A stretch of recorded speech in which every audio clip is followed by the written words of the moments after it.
भरोसे का चराग। इस छोटे से घर में न दौलत थी न आसाइशें, लेकिन अल्लाह पर भरोसा पूरा था। अब्दुल रहमान एक गरीब मगर सच्चा बाप था।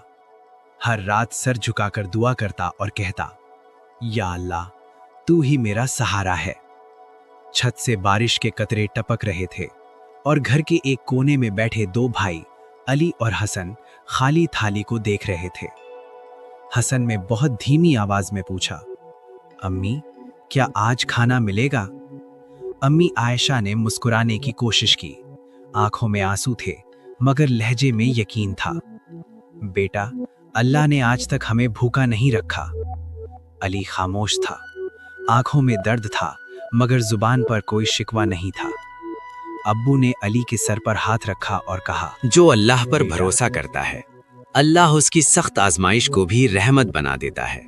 इसी रात हसन ने अपने मासूम हाथ उठाकर दुआ की, या अल्लाह, मेरे अब्बू को उदास मत रखना, हमारी मदद फरमाना।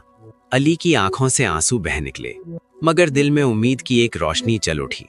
अगली सुबह ना कोई आवाज थी ना कोई दस्तक, बस दरवाजे के पास एक थैला रखा था। उसमें था आटा, खजूरें और दूध। अम्मी की आंखों से आंसू बह गए। ये आंसू भूख के नहीं थे,